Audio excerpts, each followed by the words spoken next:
नमस्कार किसान भाइयों, मैं सूर्यदेव फिर से हाजिर हूं आपके अपने चैनल एग्रीकल्चर गुरुजी में। किसान भाइयों, आज हम बात करने वाले हैं पौधा गन्ना हो या फिर पेड़ी गन्ना हो, इस समय पर जो सबसे बड़ी समस्या आ रही है वो आ रही है बेल की समस्या, खरपतवारों की समस्या। हमारे गन्ने की फसल के अंदर जो बेलें हैं वो गन्ने में बिल्कुल ऊपर तक चढ़ चुकी हैं। इस समय पर आप वीडियो में देख भी पा रहे होंगे कि किस तरीके से बेलों ने जो है गन्ने को बुरी तरीके से जकड़ लिया है। यदि इसी तरीके से ये बेलें हमारे गन्ने को पकड़े रहेंगी तो जो खाद हम अपने खेत के अंदर डाल रहे हैं, जो भी स्प्रे हम अपने खेत के अंदर कर रहे हैं, उनकी कम से कम 25 से लेकर 30% की जो ताकत है वो ये बेल, ये खरपतवार ही ग्रहण कर लेते हैं। तो यहां पर आज मैं आपको 2 से लेकर 3 ऐसे फार्मूले बताने वाला हूं।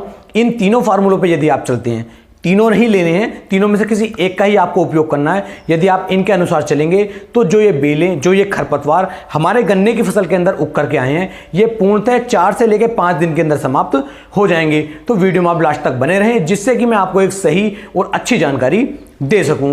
किसान भाइयों, लगभग मैं समझता हूं 50 से लेके 60% जो हमारे किसान भाई हैं, उनकी जो गन्ने की फसल के अंदर है, खरपतवारों ने बहुत ही बुरी तरीके से जो है जकड़ मचा रखी है। आपके खेत के अंदर भी यदि बहुत ज़्यादा खरपतवार उग रहे हैं तो आप भी नीचे कमेंट करके बता सकते हैं। तो चलिए मैं आपको बताता हूं कि आपको कौन कौन से तरीकों का इस्तेमाल करके इन बेलों से, इन खरपतवारों से आप अपने गन्ने की फसल को बचा सकते हैं। यदि सिर्फ और सिर्फ आपके गन्ने की फसल के अंदर जो बेल इस समय पर वीडियो में चल रही है, एक तो चौड़े पत्ते की यानी कि जो पान वाली होती है, पान के तरह का खरपतवार है, और एक छोटी पत्ती का है। यदि सिर्फ बेलों का अटैक आपके खेत के अंदर है और किसी भी तरह का खरपतवार नहीं है, उस कंडीशन में किसान में जो आपको जो है 2,4-D ले लेनी है। और 2,4-D की जो मात्रा आप लेंगे वो 50 ml लेंगे प्रति पंप के हिसाब से।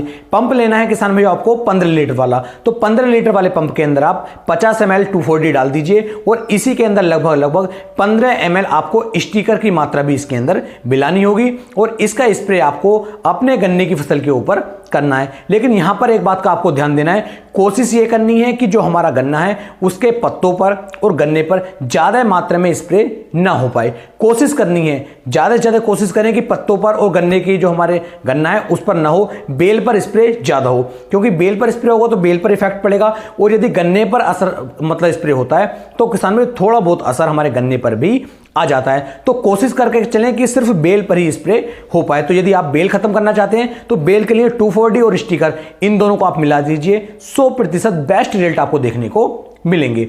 अब बात करते हैं जिन खेतों के अंदर बेल का अटैक भी है, बेल छोटी वाली भी है, बड़ी भी है, और भी काफी तरह के जो खरपतवार हैं वो भी हमारे गन्ने की फसल के अंदर देखने को मिल रहे हैं। यानी कुल मिलाकर के हमारे पूरे खेत की हालत जो है वो खरपतवारों ने खत्म कर रखी है। यदि उस तरह की कंडीशन आती है तो उस कंडीशन में किसान भाइयों आपको इन्हीं टेक्निकल के अंदर जो आपने बनाए हैं, इन्हीं के अंदर 50 ml जो हमारा मैट्रिबुंजन आता है, इसे भी किसान भाइयों मिक्स कर लेना। और 50 ml जो हम मैट्रिबुंजन में आपको बता रहा हूं, ये प्रति एकड़ की डोज है, ना कि प्रति पंप की। जो पहले मैंने बताई थी वो प्रति पंप की डोज है, और जो 50 ml आपको मैट्रिबुंजन लेना है ये प्रति एकड़ के हिसाब से लेना है। इससे ज्यादा मात्रा आपको गलती से भी नहीं लेनी है। ज्यादा मात्रा लेंगे तो हो सकता है गन्ने में नुकसान देखने को मिले। तो 50 ml से ऊपर बिल्कुल भी नहीं जाना है। 100 ग्राम यहां पर जो आपको मात्रा लेनी है वो एट्रोजिन जो 50% WP में हमारा देखने को मिल जाता है, उसकी मात्रा भी किसान भाइयों इसके अंदर आपको ले लेनी है। तो 50 ml जो आपको मैट्रिबुंजन ले लीजिए और 100 ग्राम जो आप जो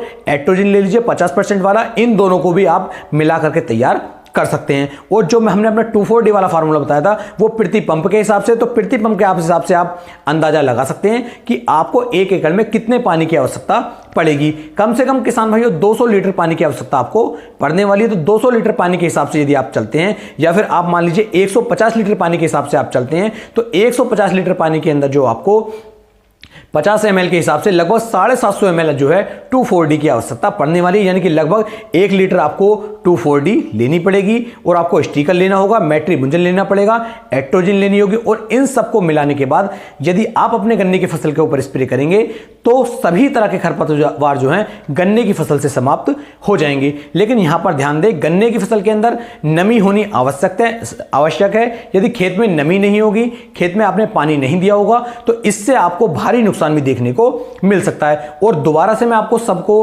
वार्निंग दे रहा हूं, आपको समझा रहा हूं, सावधानी बता रहा हूं कि कोशिश यही करनी है कि गन्ने पर स्प्रे ना मात्र हो, क्योंकि गन्ने पर भी यदि स्प्रे पहुंचेगा तो असर गन्ने पर भी आएगा। तो कोशिश करनी है कि बेल बेल पर ही स्प्रे हो, खरपतवार के ऊपर ही स्प्रे हो। और यदि गन्ने पर असर आता है तो घबराने वाली बात नहीं है, 2 से लेकर 4 दिन 8 दिन के अंदर गन्ना पुनः सही होना शुरू हो जाता है। उसके लिए यदि ज्यादा मात्रा में आप स्प्रे कर देते हैं तो आपको बाद में NPK का स्प्रे गन्ने पर करना पड़ सकता है। तो इस तरीके से पूरी अच्छी तरीके से मैंने संपूर्ण जानकारी आपको दे दी है। यदि वीडियो अच्छी लगी हो तो वीडियो को आप दबा करके शेयर कर सकते हैं और अपने भाई के चैनल को सब्सक्राइब कर सकते हैं। तो फिर मिलेंगे एक नई वीडियो में, तब तक के लिए सभी प्यारे किसान भाइयों को जय हिंद, जय भारत, जय किसान, वंदे मातरम।